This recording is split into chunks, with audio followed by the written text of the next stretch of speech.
wewe ni mfalme wa wafalme, Simba wa Yuda, Yesu tawala.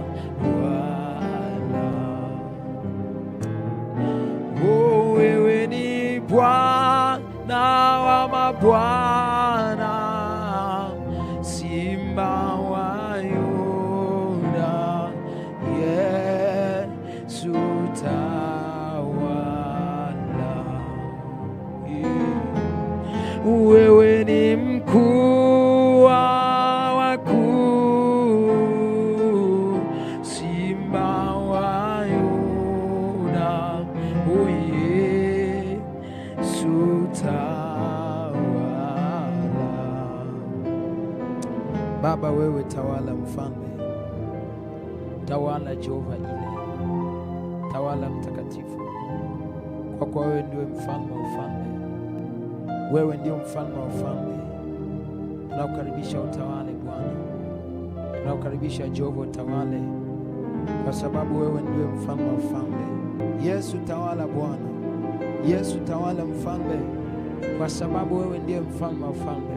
Tawala maisha yetu mtakatifu, tawala maisha yetu Bwana, kwa kuwa wewe ndiwe mfalme wa ufalme. Tunakukaribisha wanao, tunakualika wanao, tunakualika wanao Bwana, utawale mfalme wa mbingu na nchi, utawale wewe Jehova ile Mungu aliye mwaminifu. Baba, tunasema asante kwa kuwa wewe ndiwe mfalme na ndiwe Mungu wetu ambao unatenda. Tunakushukuru watoto wako Jehova, tunakuinua Bwana mabwana, tunakuinua mfalme wa falme, tukisema asante Mungu wa vyote. Tunakushukuru Baba kwa uweza wako, tunakushukuru watoto wako Jehova ile kwa nafasi ambayo Bwana umetupa. Tunakushukuru kwa uzima, kwa afya njema ambayo umetupa, kwa nguvu ambayo umetujalia. Asante mfalme kwa ajili ya familia zetu, ndugu zetu Bwana, kwa kuona walinda na kuhifadhi, unalinda Baba na kuwafunika. Tunakutukuza watoto wako tukisema asante mfalme wa mbingu na nchi. Tuna kila sababu ya kushukuru hata kwa ajili ya taifa letu, kwa kuwa Mungu unazidi kusimama, unazidi kujifunua, unazidi kufunua yaliyo maovu, na tuna hakika Bwana, hakika Bwana utazidi kusimama mwenyewe. Tunasema asante mfalme, tuna kila sababu ya kutukuza, na zaidi ya yote Bwana tunanyekea mbele zako mfalme, tunanyekea mbele zako mtakatifu, tukiomba rehema zako Mungu na utakaso wako, tukiomba Baba rehema zako na utakaso wako. Pale ambapo tuliwaza kinyume na wewe, pale ambapo Baba tuliwaza kinyume na wewe, tunaomba mfalme wa falme uturehemu Jehova Shama, utusafishe Bwana Mungu uliye mkuu, utusafishe Jehova Shama Mungu uliye mwaminifu, ututakase Baba uliye mwema sana. Tunaomba kutakaswa na wewe kupitia hiyo damu yako ya mwana kondoo, utusafishe wanao. Tuko mahali hapa Bwana tukiomba huruma zako hata juu ya taifa letu. Uturumie watoto wako Jehova, uturumie wa Tanzania mfalme. Baba, huruma zako na rehema zako zikawe juu ya taifa hili, zikawe juu ya taifa hili kwa ajili ya utukufu wako Bwana, kwa ajili ya utukufu wako Jehova, zikawe juu ya taifa hili kwa ajili ya utukufu wako Baba. Rehema zako mtakatifu, rehema zako mfalme, huruma zako Bwana zikawe juu ya taifa letu Baba. Ukaonekane wewe Jehova, onekane Bwana, onekane katika uweza wako Mungu aliye mwaminifu, katika uweza wako Jehova Shama. Zaidi ya yote Bwana tunanyekea mbele zako tukiomba Bwana ukae pamoja nasi tunapoenda kujifunza. Wewe uliye mwalimu wa kweli utufundishe Bwana, wewe uliye mwalimu wa kweli utufundishe mfalme, utufundishe watoto wako. Roho Mtakatifu ukae mwalimu wetu, nami ukanitumie tu kama chombo tu, kama chombo tu kusema yale ambayo Bwana umekusudia kusema na watu wako, kunena na watu wako, kunena na watu wako. Likawe chombo tu, likawe chombo tu, na ukafungue fahamu zao Bwana, fungua fahamu zao mfalme, wapate kuelewa kile ambacho Mungu mkuu umekusudia kusema nao siku ya leo. Baba, ninakualika mwamba vyote, kwa uweza wako na nguvu zako mfalme, sifa na heshima na utukufu ni kwako Bwana. Ninakushukuru Baba kwa kuwa utakuwa pamoja na sisi hakika, kupitia jina lako takatifu lenye nguvu na uwezo na mamlaka, nikiomba na kuamini mwamba vyote, amen. Haleluya. Bwana Yesu asifiwe sana. Ninamshukuru Mungu kwa neema ambayo amenipa. Ninakukaribisha sana popote ulipo tena tuweze kujifunza maneno mazuri ambayo Mungu ametujalia wanaye tuwe hapa. Kwa hiyo popote ulipo, nakukaribisha sana sana sana. Ni mpendwa katika Bwana, ndugu yako katika Kristo, Cosmas Paulo Sambai. Niko mahali hapa kwa nipende kukaribisha. Tulikuwa na ujumbe mzuri ambao Roho Mtakatifu alitupa, ambao nasema kubali kufinyangwa na Bwana. Bwana Yesu asifiwe sana. Sasa leo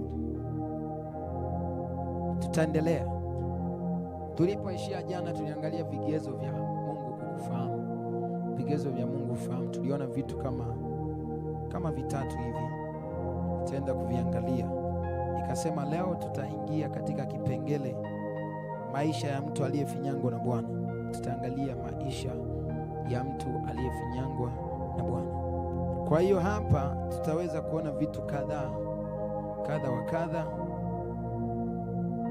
vipengele kama 4 hivi. Tutaona maisha ya mtu aliyefinyangwa na Bwana, maisha yake yakoje. Huyu mtu ambaye amekubali kufinyangwa na Bwana, ambaye amekubali kutengenezwa na Mungu aliye hai. Unatakiwa kuyajua, na sio kuyajua tu, unatakiwa kuyaishi. Wewe kama ni mmoja wa watu waliofinyangwa na Bwana. Jambo la kwanza, tunaenda moja kwa moja. Nipe sikio lako tena kwa makini. Sasa ndio tunavyoanza hivyo, watumishi wa Bwana. Jambo la kwanza, au maisha ya mtu aliyefinyangwa na Bwana, anatakiwa aishije? Anatakiwa atembee vipi? Anatakiwa asimameje? Namba 1 ni mtendaji wa maagizo ya Mungu kupitia watumishi wa Mungu na kadhalika. Kazi ya utendaji kwake sio dharura kwa mtu aliyefinyangwa na Bwana. Yote ambayo anapewa maagizo anatenda kikamilifu, tena kwa uaminifu, bila kusukumwa wala kubembelezwa. Na mwimbaji mmoja akaimba, jamani, kazi ya Mungu tuifanye kwa moyo, kazi ya Bwana tuifanye kwa moyo, bila kusukumwa wala kubembelezwa. Jamani, Bwana Yesu asifiwe sana. Huyu mtu maisha yake huwa ni mtendaji wa maagizo ya Bwana kupitia watumishi wa Mungu, kupitia vitu vyovyote ambavyo Mungu anaviagiza, au Mungu mwenyewe kupitia maono, kupitia ndoto, kupitia nini. Huyu mtu huwa mtendaji wa maagizo ya Mungu. Unapotenda kazi ya Mungu, maana yake inaashiria wewe umefinyangwa na Bwana. Bwana Yesu asifiwe sana. Neno la Mungu ni sauti pekee ya Mungu. Maana yake unaweza neno ukalisikia au neno ukalisoma, pale ambapo unalitendea kazi, maana yake vile vile inaashiria wewe umefinyangwa na Bwana. Kuna watu neno la Mungu tunalisikia kila siku, yamkini tunalisoma, lakini hatujawahi kulifanyia kazi hilo neno. Yamkini tunaenda Jumapili kanisani, tunakaa tunaandika na kwenye dial, tukitoka tumeliachia hapo. Hatuna muda wa kufuatilia na hatuna muda wa kupractice kile ambacho tumejifunza. Bwana Yesu asifiwe sana. Matokeo yake ni nini? Tunakuwa ni Wakristo jina ambao tumedumaa. Ni kama mtu ambaye amedumaa, hakuyaongezeki haendi popote, miaka nenda rudi, yuko pale pale. Yaani unakuta Cosmas wa mwaka juzi ndio huyu wa mwaka huu, ndio huyu wa jana, ndio huyu wa kesho, habadiliki. Kwa sababu gani? Hana muda na kulitendea kazi neno la Mungu ambalo analipata. Sasa haya sio maisha ya mtu aliyefinyangwa na Bwana. Maisha ya mtu aliyefinyangwa na Bwana, yeye analitendea kazi neno, analitendea kazi neno la Mungu, ndio maagizo ya Mungu.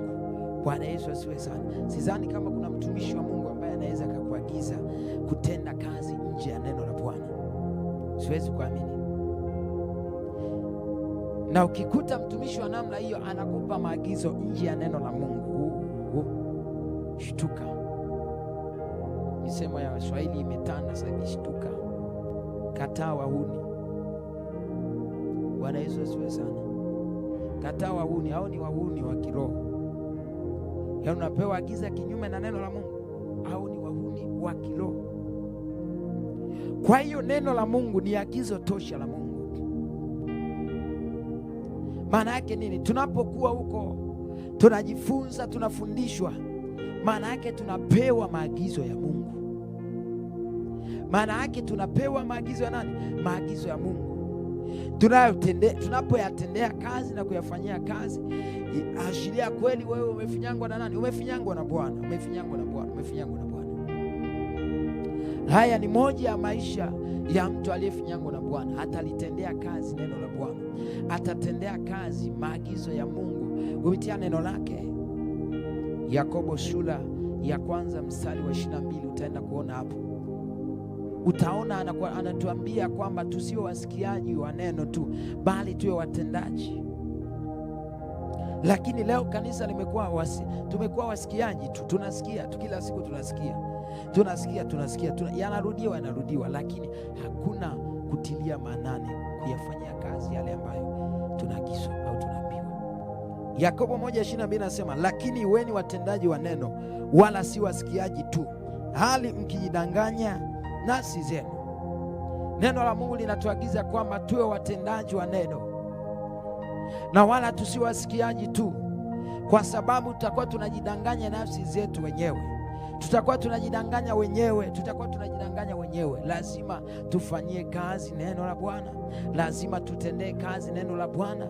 Itaashiria sasa kweli tumefinyangwa na Mungu kweli kweli, tumekamilika katika Kristo, tuko kamili katika Kristo. Ukisoma vile vile Mathayo sura ya 7 mstari wa 24 mpaka 26, neno la Mungu linasema hivi: basi kila asikiaye hayo maneno yangu na kuyafanya atafananishwa na mtu mwenye akili aliyejenga nyumba yake juu ya mwamba. Mvua ikanyesha, mafuriko yakaja, pepo zikavuma zikaipiga nyumba ile isianguke, kwa maana misingi yake imewekwa juu ya mwamba. Na kila asikiaye hayo maneno yangu asiyafanye atafananishwa na mtu mpumbavu aliyejenga nyumba yake juu ya mchanga. Mvua ikanyesha, mafuriko yakaja, pepo zikavuma zikaipiga nyumba ile ikaanguka, nalo anguko lake likawa kubwa. Bwana Yesu asifiwe sana. Yesu akieleza makutano, akieleza wanafunzi ya kwamba wale ambao watalisikia neno la Mungu, watasikia maneno yangu, maneno ya Kristo, na kuyafanyia kazi na kuyatendea kazi, hawa watu watafananishwa na watu ambao wamejenga nyumba zao kwenye msingi ambao ni mwamba, kwenye msingi ulio imara, ambapo ni kwenye mwamba. Upepo ukija na vurugu za hapa na hapa ukija, hiyo nyumba itakuwa imara, haitadondoka. Lakini wale ambao wanalisikia neno la Mungu na wasilitendee kazi, wasilifanyie kazi, hawa watafananishwa na watu ambao wanajenga nyumba zao kwenye mchanga, misingi yao wameweka kwenye mchanga, ambapo mvua zikija, mchanga ina asili ya kutembea, mchanga una asili wa kutembea, hauna asili ya kuwa imara. Pepo ukija, lazima ile nyumba itadondoka na anguko lake huwa ni kubwa zaidi. Bwana Yesu asiwe sana. Tunaona hapa habari hizi ni njema sana, na tunakumbushwa sasa, watumishi wa Mungu, ikiwa sisi ni wamoja au ni sehemu ya watu tuliofinyangwa na Bwana, ni jukumu letu kuyatendea kazi maneno ya Bwana tunapoyasikia na kuyafanyia kazi na kuyatilia manani katika kuya practice, ili tuwe imara katika Kristo, tujengeke katika msingi ulio imara ambao ni Yesu Kristo anatale hai.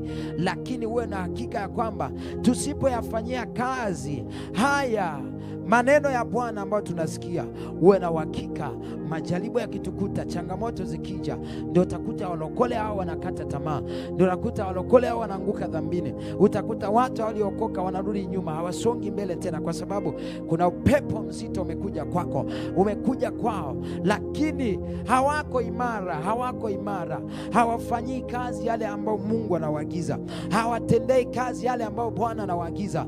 Kwa hiyo inakuwa ni mtu ambaye imani yake ni ya kuyumbishwa, imani yake ni ya kupeperushwa kama bendera. Upepo ukienda huku na yeye anaenda, upepo na yeye anaenda, kila mahali anaposukuma na yeye anaenda, kwa sababu msingi wake hauko imara. Bwana Yesu asifiwe sana. Kuna mtu anaelewa kile ambacho Roho